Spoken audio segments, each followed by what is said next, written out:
Labadiena. Šiandien pradedame kursą Europos struktūrinių fondų investicijos socialiniam verslui plėtoti. Primenu, kad kursas yra parengtas projekto Europos regiono verslumo tinklas, sutrumpintai FM metu, finansuojamo pagal ES programą Erasmus+. Europos šalių nevyriausybinės organizacijos parengė 17 webinarų, kuriuos lietuvių kalba jūs kviečia klausytis viešosios įstaigos socialinių inovacijų centro mokymų vadovė Vilma Tubutė.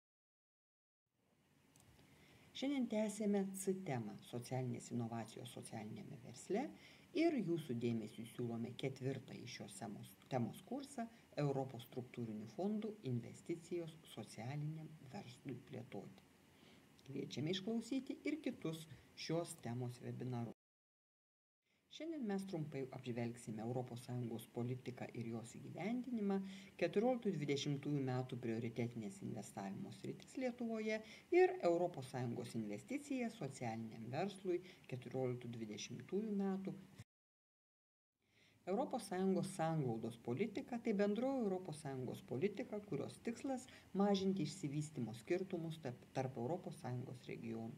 Šiuo tikslu visa ES yra padalinta į regionus, kurie pagal jų išsivystymo lygį, lyginant BVP vienam gyventojui rodiklį su ES vidurkiu, yra suskirstyti į 3 kategorijas. Mažiau išsivystę regionai, kur BVP vienam gyventojui mažesnis nei 75 procentai ES vidurkių.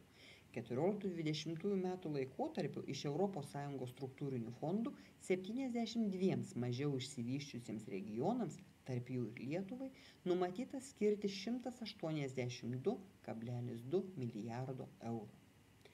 Kita kategorija – pereinamojo laikotarpio regionai, kur BVP vienam gyventojui yra tarp 75 ir 90 procentų ES vidurkių. Iš ES struktūrinių fondų 51 pereinamojo laikotarpio regionui numatyta skirti daugiau kaip 32 milijardai eurų. Ir labiau išsivystę regionai, kuriuose BVP vienam gyventojui didesnis nei 90 procentų ES vidurkių. Šiuo laikotarpiu iš ES struktūrinių fondų 151 labiau išsivysčiusiam regionui numatyta skirti beveik 55 milijardai eurų. ES sanglaudos politika įgyvendinama Europos regioninės plėtros fondo, Europos socialinio fondo, įskaitant jaunimo užimtumo iniciatyvos ir sanglaudos fondo lėšomis, bei pasitelkiant kitas finansinės priemonės.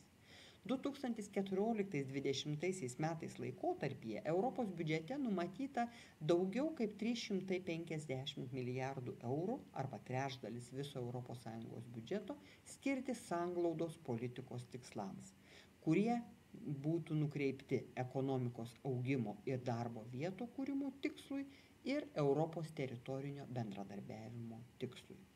Šiame laikotarpyje pabrėžiama ES politikos sąsaja su strategijos Europa 2020 tikslais. Tai yra skatinti Europos ekonomikos augimą ir darbo vietų kūrimą, tikintis kryptingai artėti pažangaus, tvaraus ir integracinio augimo link. Šio strateginio matmens nustatymas reiškia, kad ES sanglaudos politikos lėšomis siekiama strategijoje Europa 2020 nustatytų tikslų.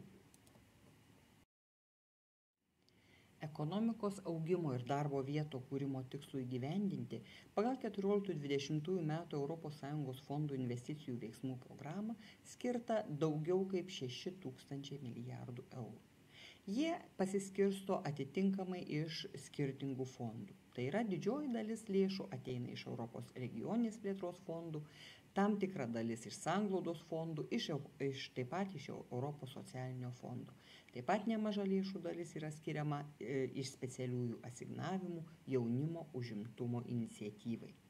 Taip pat jūs matote 14-20 metų Europos fondų lėšų pasiskirstimą Lietuvoje.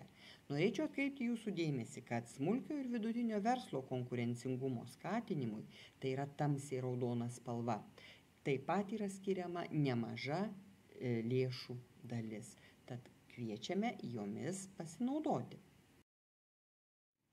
2014-2020 metų finansiniu laikotarpiu galimybės plėsti verslą galimos keliomis kryptimis. Paveikslėlyje matote skirtingoms veiklos priemonėms skirtas lėšas. Moksliniams tyrimams ir eksperimentiniai plėtrai, smulkiojo ir vidutinio verslo konkurencingumui, pramonės įmonių energetiniam efektyvumui, verslo startuoliams, žmogiškųjų išteklių konkurencingumo skatinimui. Toliau trumpai apie tai, kaip galima pasinaudoti šiomis lėšomis. Lietuvos Respublikos vyriausybės įsteigta garantijų institucija UAB investicijų ir verslo garantijos, toliau Invega, teikia finansinės priemonės verslui. Invegos tikslas – skatinti smulkaus ir vidutinio verslo vystymąsi Lietuvoje, lengvinant priėjimą prie finansavimo šaltinių. Invega teikia garantijas kredito įstaigoms už smulkiojo ir vidutinio verslo imamas paslaugas. Paskolos su Invegos garantija gavėjas yra maža ir vidutinė įmonė, kurioje dirba iki 250 darbuotojų. Taip pat gali būti fiziniai asmenys užsiimantis verslu, individualia veikla, turintis verslo liudijimą ar ūkininkaujantis. Priklausomai nuo gavėjo veiklos trukmės garantijos suma gali būti nuo 2 iki 5 milijonų litų.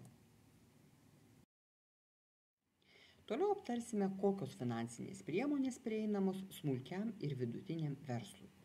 Atviras kreditų fondas. Tai lengvatinės paskolos skirtos verslo pradžiai ar plėtrai, naujoms investicijoms ar apyvartai, joms finansuoti gali būti skirta tam tikra pinigų suma iš atviro kredito fondo. Šios paskolos teikiamos per bankus pasirašius sutartis su Invega. Smulkaus ir vidutinio verslo įmonės gali kreiptis į atitinkamus bankus. Daugiau informacijos sužinosite apsilankę Invegos tinklapyje invega.lt. Individuali paskolos lizingo garantija. Tai garantijos, kurias teikia valstybės garantijų institucija minėta Invega. Šios garantijos skirtos nepatrauklaus ar nepakankamo užstato problemai spręsti ir yra teikiamos tiesiogiai kredito įstaigoms, bankams, kredito unijoms ar lizingo bendrovėms už smulkio ir vidutinio verslo subjektų rėmimą.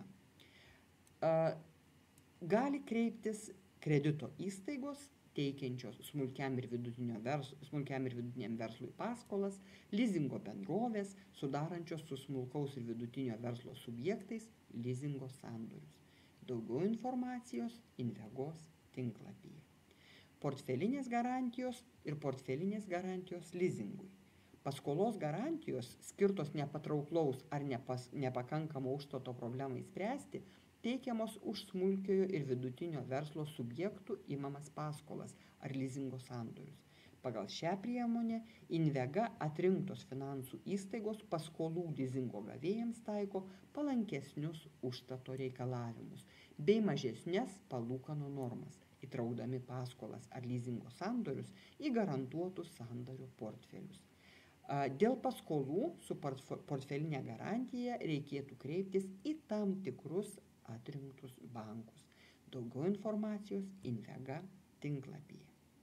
Dalinis palūkanų kompensavimas.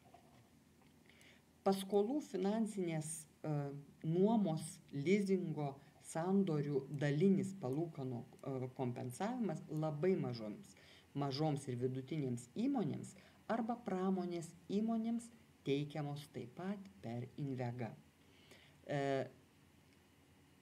Galima daugiau susidomėjusiems galima pasižiūrėti apsilankius invega.lt tinklapyje. Kitos priemonės verslui. Verslumo skatinimo fondas. Tai priemonė skirta skatinti verslumą, savarankišką užimtumą, naujų darbo vietų kūrimą, norintiems pradėti arba plėtoti verslą gali būti skirta nemaža paskola. Galimi pareiškėjai labai mažos įmonės bei verslininkai registruoti ir veikiantis ne ilgiau kaip 1 metus. Socialinės įmonės plėtojančios verslą.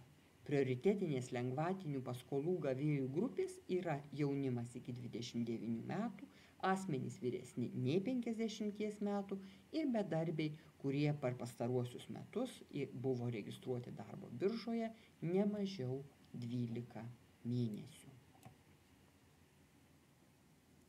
Taip pat šią paskolą gali pasinaudoti.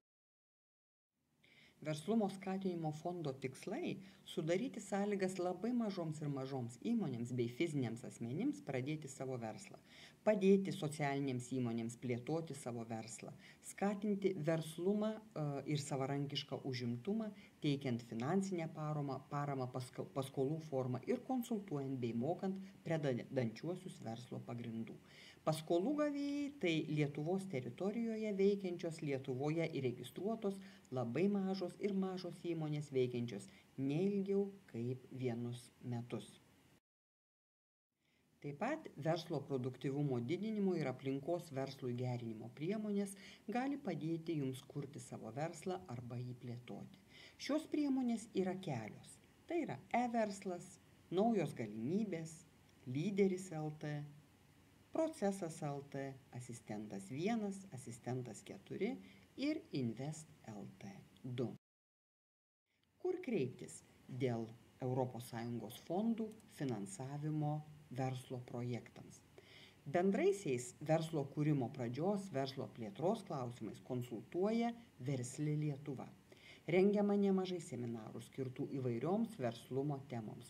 Norint pradėti savo verslą, vis tiek reiks parengti verslo planą, po to kreiptis į kredito įstaigą, numatyti nuosavų lėšų indėlį. Tačiau ieškant papildomo finansavimo, padėti gali ir Invega, apie kurią jau aptarėme. Jie administruoja finansinės priemonės skirtas pradėti plėsti smulkų ir vidutinį verslą, lengvatinės paskolas, garantijas, dalinį palūkanų kompensavimą ar paramą pirmajam darbui. Lietuvos verslo paramos agentūra, įgyvendinanti Lietuvos ūkio plėtrai ir jo tarptautinio konkurencingumo didinimui skirtas nacionalinės strategijas ir programas, administruoja ES struktūrinių fondų ir valstybės biudžeto lėšas, užtikrinant informacijos apie reikalavimus sklaidą. Kokios yra galimybės socialiniam verslui šiame ES finansavimo periode?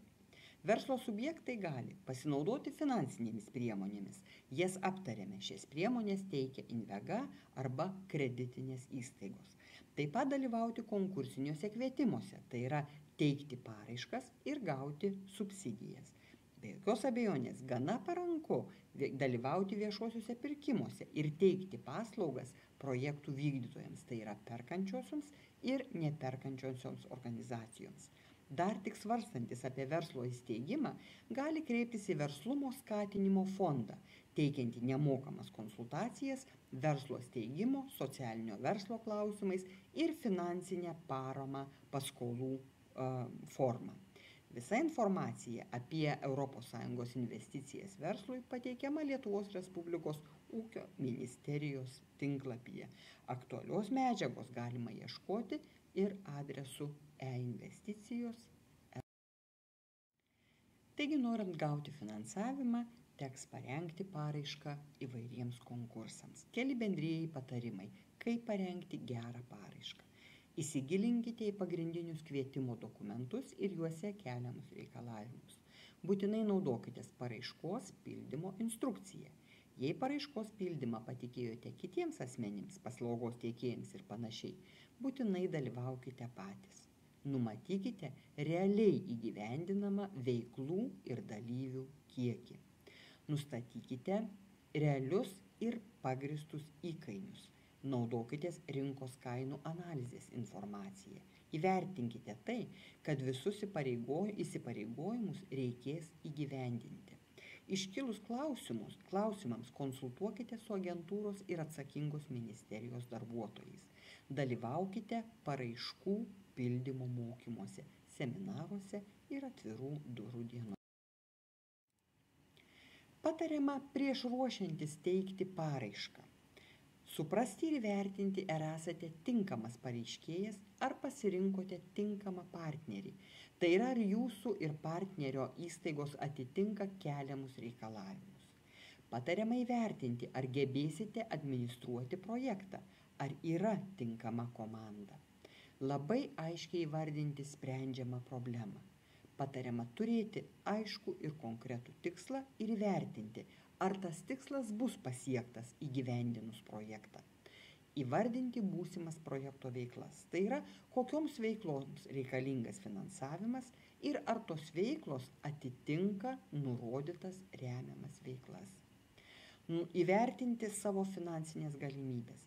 Ar turėsite pakankamai savo lėšų dalyvauti projekte. Įvertinti, ar atitinkate kitus reikalavimus nurodytus sąlygose. Susipažinti su pagrindiniais dokumentais. Prieš ruošiantis teikti paraišką būtina susipažinti projekto administravimo ir finansavimo taisyklės. Tai yra dokumentas, kuriame nustatyta projekto vertinimo, atrankos, finansavimo ir įgyvendinimo tvarka. Rekomendacijos dėl projektų išlaidų atitikties ES struktūrinių fondų reikalavimams. Tai yra dokumentas, kuriame bus pateikiami vadovaujančios institucijos paaiškinimai, kaip turi būti laikomasi ir taikoma ES ir Lietuvos Respublikos teisės aktai. Ir ES struktūrinio fondo lėšomis bendrai finansuojamų projektų finansavimo sąlygų aprašas. Jame yra nustatomos iš ES fondų lėšų bendrai finansuojamų projektų finansavimo sąlygas ir metodiniai nurodymai projektų vertintojams. Šiame dokumente yra numatyta, kokioms veikloms gali būti skiriama finansinė parama, kokie ūkio subjektai gali į ją pretenduoti. Taigi dėkojame Jums už dėmesį.